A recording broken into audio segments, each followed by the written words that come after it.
This news update is brought to you by... It's Jazz in January with the Naniki Caribbean Jazz Safari featuring Mary Wilson of the Supremes, pianist Randy Weston, Kelly Lee Evans, and the Oscar Peterson Legacy Band. Enjoy two of the best of Caribbean talent with Brio Ambrose from Haiti, Dominican Cameron Beer, Alternative Quartet from Trinidad, Arturo Tappan, Allison Hines, and many others. Get your tickets for this thrilling musical ride from January 16th to 21st with stops at the brand new Sea Rock Stone at Barbados Beach Club, Harrison's Cave, and the Naniki Amphitheater. Tickets $80. Box offices, all Trimark supermarkets, Ticket Center, Warren's, Jordan Supermarket, NB Sound Sheraton, CS Pharmacy, or online at ticketpal.com. Visit the Naniki Caribbean Jazz Safari.com and follow us on Facebook and Twitter.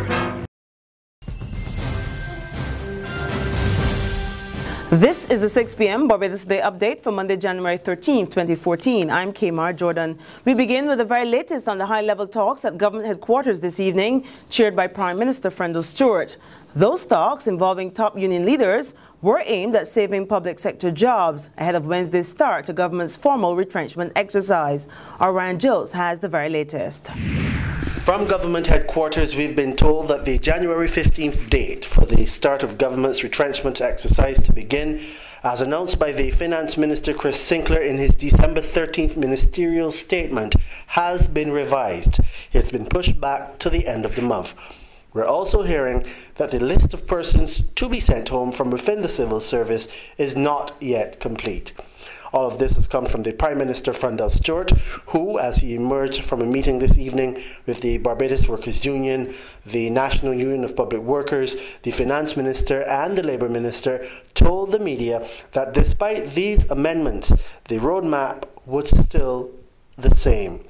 The Prime Minister further noted, as it related to the list of persons to go home, getting that list to a final state is far from what they would have wished it would be at, as there were a number of factors that had to be taken into consideration.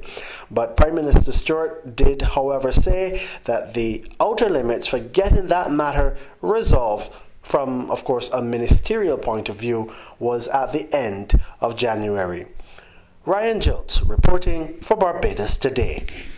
Thank you, Ryan. Well, wrong move, bad timing. That's the reaction of political scientist Peter Wickham to former Prime Minister Owen Arthur's criticism of his political leader, Mia Motley, in the December 30th letter to the leader of the opposition business in the House of Assembly, Kerry Simmons.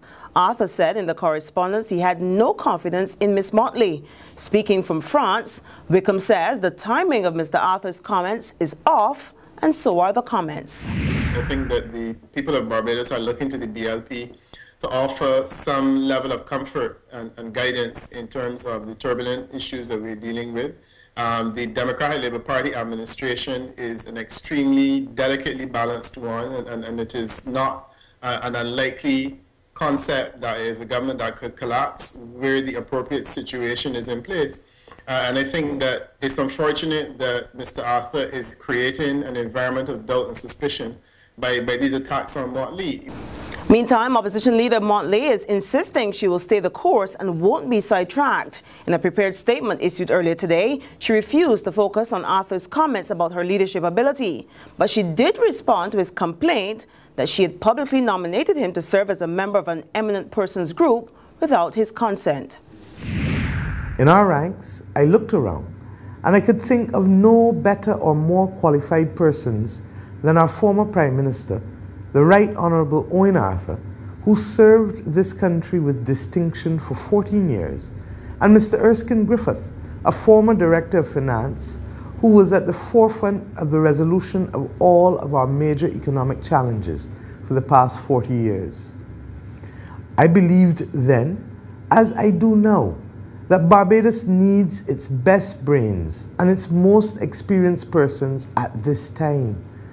In these circumstances, I sincerely regret Mr. Arthur's unwillingness to be considered for a nomination to this eminent persons group had the government agreed to its formation.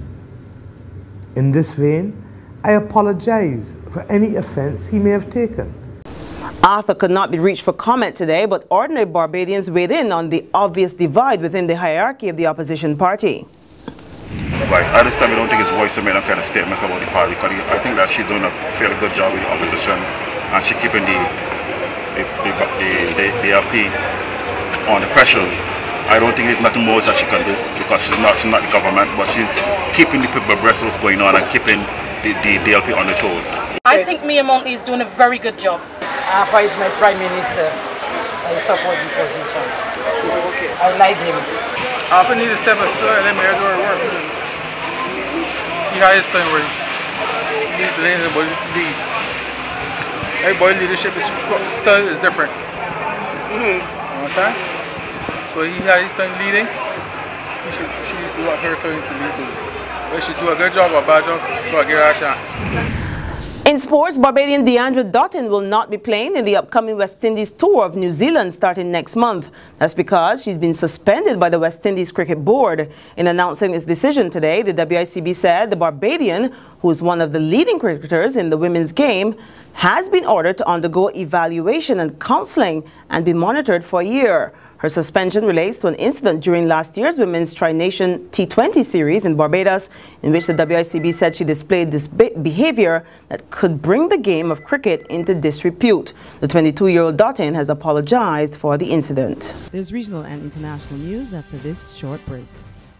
McInerney Quality and Consolidated Finance invite you to trade in your old car for a new one. So, bring your car and come to McInerney Quality in Wildy. That's right, all trade-ins are welcomed. Any make or model will trade towards your new car. Plus, you get 2 years free insurance when you purchase a Kia, Mazda or Ford. And with on-the-spot financing by Consolidated Finance, you can drive away with something new. So, bring your car and come to McInerney Quality in Wildy. All trade-ins are welcome. The Business Minute, every Tuesday and Thursday on this platform. Informative, up-to-the-minute, up-to-date news you can trust every time. In regional news, 26 killings in 13 days. A 51-year-old state witness and a 32-year-old mother are the latest murder victims in Trinidad and Tobago. The witness, whose body was discovered this morning, was due to testify in a murder case involving a fellow villager. Internationally, 14 people have been killed and 7 others injured in an explosion in a village in southern China. The cause of the blast is not yet clear. Well, that's our 6 p.m. update. Join us again at 7 in the morning. In the meantime, log on to www.barbadostoday.bb, subscribe to our e-paper, and like us on Facebook to get more news and sports. I'm KAYMAR Jordan. Have a good evening, and we'll see you tomorrow. This news update brought to you by... Hi, I'm Red Plastic Bag. Anyone who knows me knows I don't like cold.